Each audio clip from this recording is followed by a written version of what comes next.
పహల్గాంలో టూరిస్టులపై పాకిస్తాన్ ఉగ్రవాదుల దాడి దేశాన్ని కదిలించిన కన్నీటి ఘట్టంగా మారింది. అలాంటి రాక్షసులపై పబ్లిక్ ఏమంటున్నారో మీరే వినండి.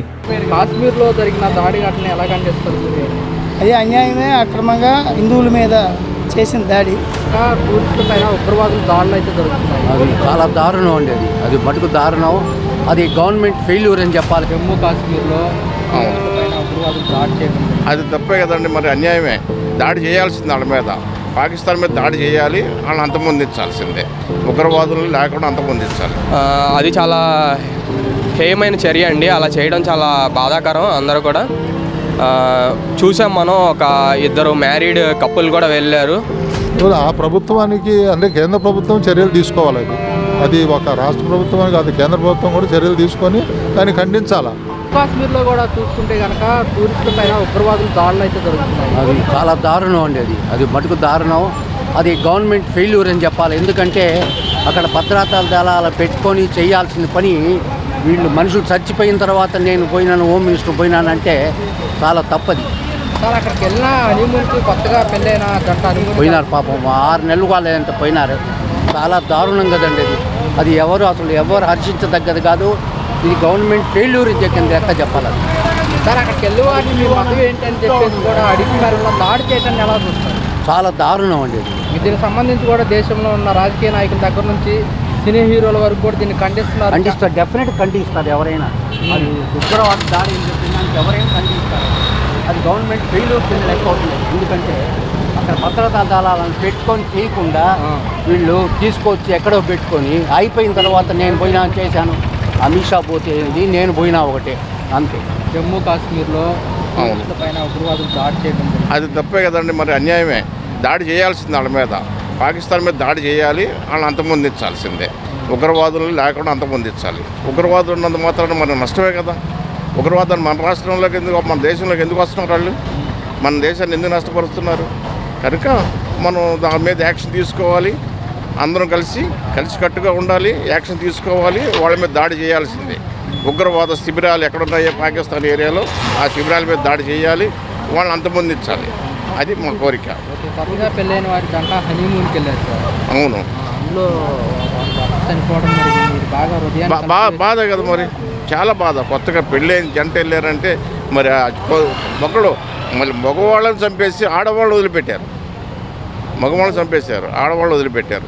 మరి ఆడపిల్ల పరిస్థితి ఏంటి రేపు పొద్దున్న? వాళ్ళకి ఎందుకు అంత కక్ష? వాళ్ళకి ఎందుకు అంత దేశం?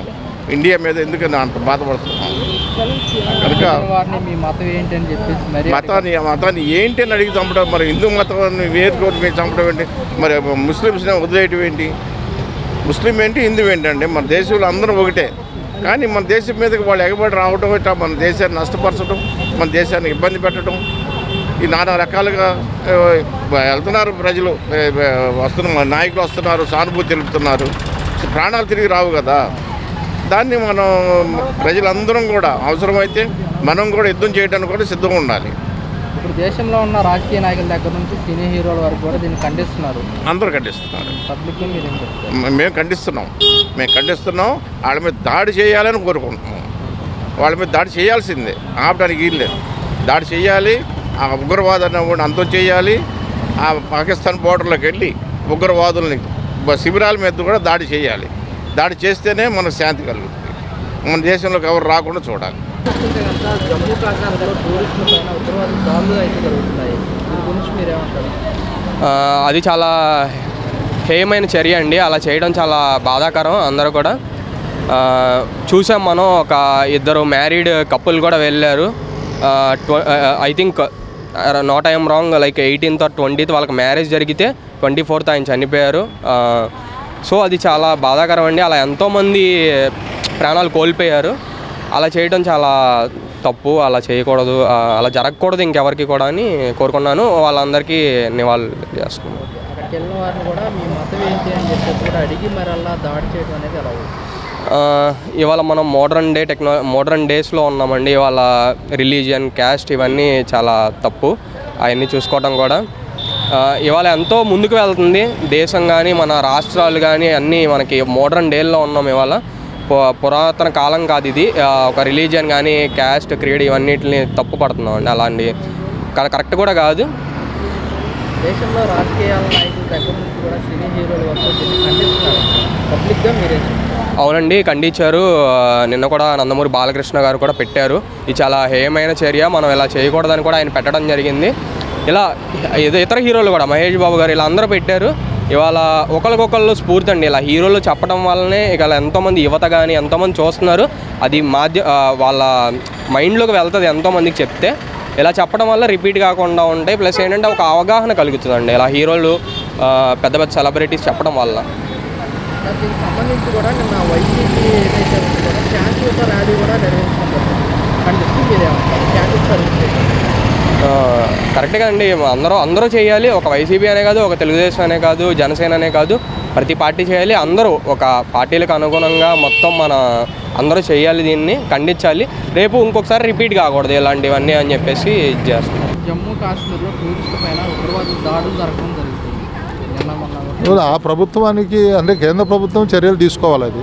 అది ఒక రాష్ట్ర ప్రభుత్వానికి కాదు, కేంద్ర ప్రభుత్వం కూడా చర్యలు తీసుకొని దాన్ని ఖండించాలా.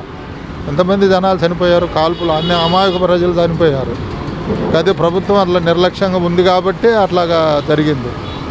అక్కడికి వెళ్ళిన టూరిస్టు వారిని ఏ మతం అని చెప్పేసి కూడా అడిగి దాడులు చేయడానికి ఎంతవరకు కరెక్ట్ అంటారు? అది చాలా దారుణం అండి, అది చాలా దారుణం. కాబట్టి సరైన ప్రజాక్షేమంలో సరైన వస్తువులు కానీ సరైన ఇది కానీ సెంట్రల్ గవర్నమెంట్ కూడా సరైన వస్తువులు తీసుకోవట్లా. టూరిస్ట్ ఉంది వాళ్ళకి సరైన వస్తువులు కానీ సరైన మిగిలిన వస్తువులు అన్ని వస్తువులు కాదు, ఒక ఛార్జెస్ కూడా అన్ని విషయాలలో సెంట్రల్ గవర్నమెంట్ చర్యలు తీసుకోవాలి. వాళ్ళు తీసుకోకపోతే స్టేట్లో వాళ్ళు ఏం చేయలేరు. కాబట్టి గ్యాస్ కూడా ఇప్పుడు పెంచారు, ఈ పథకాలు అన్నారు. ఇంతవరకు పథకాలు ఏం లేవు. అమలైతే ఎవరైనా హ్యాపీగా ఫీల్ అవుతారు. ప్రజలు కూడా నెక్స్ట్ పరిపాలన ఎలా ఉంది ఏంటనేది కూడా నమ్మకంగా చెప్తారు. కొత్తగా పెళ్ళైన వారు హనీమూన్కి చూడడానికి వెళ్ళారు. సో అక్కడ హనీమూన్కి వెళ్ళిన కొత్తగా పెళ్ళైన జంటలు కూడా భర్తని చంపేయడం కూడా జరిగింది. హనీమూన్కి వెళ్ళిన వాళ్ళు అంటే అక్కడ సరైన వస్తువులు లేవండి. నేను అదే చెప్తున్నాను కదా, హనీమూన్కి వెళ్తారు, కొత్తగా పెళ్ళి డబ్బులు లక్షల్లో ఖర్చు పెట్టుకొని వెళ్తారు. మన ఆంధ్రాలో అంటే డబ్బు ఉన్నోళ్ళు లేరు, మిగిలిన అదర్ స్టేట్స్లో డబ్బు ఉన్నోడు ఉన్నాడు, వెళ్తారు. అక్కడ సరైన వస్తువులు లేవు. డబ్బు మాత్రం బాగా గుంజుతున్నారు కానీ సరైన వస్తువులు లేవు. ప్రజా సంక్షేమంలో వస్తువులు ఉంటేనే ఏదైనా బాగుపడదు గవర్నమెంట్. దేశంలోనే రాజకీయ నాయకుల దగ్గర నుంచి సినీ హీరోల వరకు దీన్ని ఖండిస్తున్నారు పబ్లిక్గా. మీరేమంటారు? మేము కూడా ఖండిస్తున్నాం. అది దీనికి సంబంధించి కూడా వైఎస్ఆర్ కాంగ్రెస్ పార్టీ నిన్న శాంతియుత ర్యాలీ చేయడం జరిగింది. క్యాండిల్ సర్వీస్ చేశారు. ఖండిస్తున్నాను. శాంతియుత ర్యాలీ అంటే రోజుకొకళ్ళని చంపటం, రోజుకొకళ్ళ దౌర్జన్యాలు కాండాలు పాడుపడతాం ఏంటంటే ఇప్పుడు వాళ్ళు ఎవరో చేశారు, జగన్ చేశారు అనుకోండి. జగన్ ఎంత దారుణం చేయలా. ఇప్పుడు రెడ్ బుక్ పెట్టుకొని అవన్నీ ఖండిస్తానన్నారు. కనీసం నిన్నగాక మన దెందులూరులో ఆయన ఎంత చేశాడు, అమాయక ప్రజలను తీసుకుని వాళ్ళు ఏదో మట్టి తవ్వొద్దు అన్నందుకు ఆ దెందులూరు ఎమ్మెల్యే ఆయన ఇష్టం వచ్చినట్టు చేసి మళ్ళీ సాక్షి విధి పెట్టి ఒక ఆస్తి నష్టపడితే ఎవరికి నష్టమండి? దానివల్ల ప్రజలు కూడా నష్టపోతారు. జమ్మూ కాశ్మీర్లో టూరిస్టు పైన ఉగ్రవాదులు దాడి జరగడం జరిగింది. దాన్ని తీవ్రంగా ఖండిస్తున్నా నేను. అది నిన్న దీంట్లో ఫేస్బుక్లో చూశాను, మళ్ళీ న్యూస్లో చూశాను. దాని మీద కొంతమంది విశ్వ హిందూ పరిషత్ వాళ్ళు ఎవరు ర్యాలీలు కూడా ఏదో చేయటం అనేది నా నాలెడ్జ్కి వచ్చేసింది. కానీ అది తీవ్రంగా ఖండిస్తున్నాను ఆ విషయం. అక్కడికి వచ్చిన టూరిస్టుని మతం ఏంటి అని చెప్పేసి అడిగి మరి అలా దాడి చేయడాన్ని ఎలా చూస్తారు? నేను అదే చెప్పాక తీవ్రంగా ఖండిస్తున్నా. మొట్టమొదట ఇండియాలో ఉన్నప్పుడు నువ్వు ఏ మతాన్ని గౌరవించినా అది వేరే విషయం. కానీ నా మతం ఇది అన్న తర్వాత వేరే మతాన్ని అగౌరవపరచడం అనేది చాలా దారుణం. కొత్తగా పెళ్ళైన హనీమూన్కి వెళ్ళిన జంటలో భర్తను చంపేయడం కానీ ఇది హృదయాలను కలిసివేస్తున్న పరిస్థితి. అవును, కలిసివేయటమే కాదు, ఇది ఒక రకంగా చెప్పాలి అని అంటే హిందూ సమాజం మీద వాళ్ళు వేసిన ఒక తీవ్రమైన కుట్ర అని చెప్పాలి. దీనికి సంబంధించి కూడా దేశంలోనైనా రాజకీయ నాయకుల దగ్గర నుంచి సినీ హీరోల వరకు తీవ్రంగా ఖండిస్తున్నారు. శాంతియుత ర్యాలీలు కూడా చేస్తున్నారు. పబ్లిక్గా మీ అభిప్రాయం లాస్ట్ ఫైనల్గా ఏం చెప్తారు? ఫైనల్గా ఇప్పుడు ఏది చెప్పినా కూడా మొట్టమొదటి చెప్పే దీన్ని తీవ్రంగా ఖండిస్తున్నానని చెప్పి. ఎందుకంటే మాకు హృదయాలు అనేది ఉన్నాయి. మేము పరమస్థానాన్ని అందరినీ హిందూ ముస్లింలు కానీ లేకపోతే క్రిస్టియన్స్ అందరూ సోదరభావంగా మేము వెళ్తాం. అట్లా వెళ్ళిన తర్వాత కూడా ఇతర మతస్థులు అనేది వీళ్ళని ఈ విధంగా చేస్తున్నారంటే అది సైన్స్ రానిది, చాలా దారుణం. మరి ఇప్పుడు జమ్మూ కాశ్మీర్లో టూరిస్టుల పైన ఉగ్రవాదులు దాడి చేస్తున్నారు, దాడులు జరిగాయి, ఏమంటారు పబ్లిక్గా? దాన్ని ఎవరు ఖండిస్తారండి? ఖండించే మనిషి కావాలి కదా. మరి ఖండిస్తున్నారు. మరి ఇప్పుడు రాజకీయ నాయకుల నుంచి సినీ హీరోల వరకు దీన్ని ఖండిస్తున్నారు. ఇలా దొరకడం కరెక్ట్ కాదు. వాళ్ళు చేయాలా, మనం ఏ బోట్ వాళ్ళు చేయగలుగుతాం? వాళ్ళు చేయాలి, ఎన్ని ముందుండే పెద్దోళ్ళు కదా. మరి వాళ్ళే అనుకున్నప్పుడు మనం ఏం చేయగలుగుతాం చెప్పండి. కాశ్మీర్లో జరిగిన దాడి ఘటన ఎలా ఖండిస్తారు మీరు? అదే అన్యాయమే, అక్రమంగా హిందువుల మీద చేసిన దాడి, దాన్ని ఖండిస్తున్నాం. దీనికి సంబంధించి కూడా కొత్తగా పెళ్ళైన వారు హనీమూన్కి వెళ్తారు. అవును, చాలా అన్యాయం అది. ఎలా చూస్తారు ఈ దాడిని ఖండించడం కానీ దేశాల నుంచి కూడా దేశంలోనే అందరు మద్దతులు ఇచ్చారు. మన వాళ్ళు గట్టిగానే సమాధానం చెప్తారు అనుకుంటున్నారు. రాజకీయ నాయకుల దగ్గర నుంచి సినీ హీరోలు కూడా దీన్ని అవును, అందరు ఖండించారు, అందరు సానుభూతి ఇచ్చారు.